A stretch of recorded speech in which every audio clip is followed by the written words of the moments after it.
My name's Lauren, and I'm going to discuss Peter Berger and Thomas Luckmann and their writing on the social construction of reality. So first, a little bit about Berger and Luckmann. So Berger was an American sociologist, and his focus was mostly on knowledge and theology. And likewise, Luckmann was known for his work on communication, knowledge, and religion. They came together and wrote The Social Construction of Reality, which depicts varying concepts in social constructionism. What is social constructionism? The primary thesis is that reality is socially constructed. So in essence, society defines the concepts, defines the things around us, and we learn these definitions and we adopt them as truth in accordance with the society, so it becomes a general or generally accepted truth. It was a pretty dense reading in which Berger and Luckmann discuss or describe some pretty interesting but pretty difficult to understand concepts about how knowledge and our social world organizes itself. They discuss typification, objectivation, habitualization, institutions and institutionalization, and internalization, assuming I said all of that correctly. I want to discuss in detail internalization of subjective and objective realities.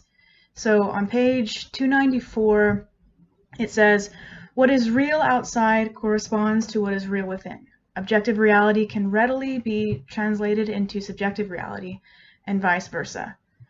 So I took this to mean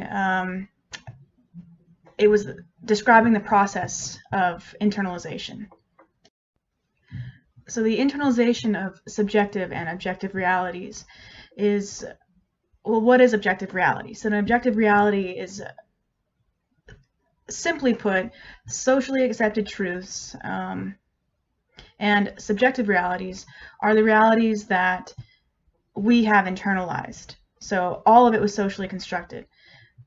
These are our roles, they become our identity, and we believe these to be true about ourselves. So we are socialized through primary and secondary socialization. Primary is family, secondary is friends, media, peers, school, adults outside of our family.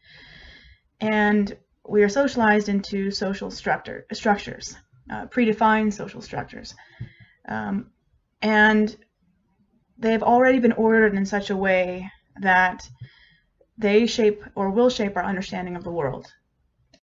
So we are born into, like I said, predefined social structures in which the people that are around us, which means usually family, not peers, friends, parents, they filter their own internalized realities and their understood objective realities, and they condense them and pass them on to us. And if we accept them, we internalize them, and they essentially form who we are. Berger and Luckmann explain that identity and reality are programmed, or as they say, crystallized through our subjective understanding of the objective realities given to us through a large extent primary socialization. So thus information that's given to us, and if we accept this information, it shapes our understanding of the world and becomes our reality. They further say on page, I think, 294 that language is key to all of this. The language that we are given determines what we think about any given social institution. Objects, concepts, or realities that exist outside of our conscious awareness that do not exist within our given language do not exist to us at all. We can only know or internalize realities for which we have the language and exposure.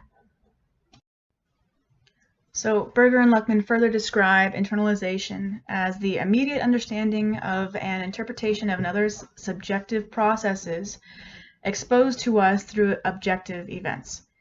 So while language is an objective reality, or one that exists outside of us, We use it to communicate and to understand others, but we also use it to express ourselves and to describe the outside world and our inner state. It plays a key role in internalization. The language we have access to from socialization forms our thinking, forms our identity, forms our reality, and it forms how we understand society. It's the bridge between our internal world and the external reality, or objective reality. So a good example of internalization would be something like maybe a role model, a parent, cousin, aunt, uncle, whoever. They introduce new values, new norms to you, something that's objective, or an objective reality that exists outside of yourself. There we go. If you accept them, you internalize them, and they become part of your identity, your unconscious mind. And more examples of this would be something like our stereotypes on gender, on race, things like that we already kind of believe and we don't really know why. They came from somewhere. We weren't born with these stereotypes. Okay.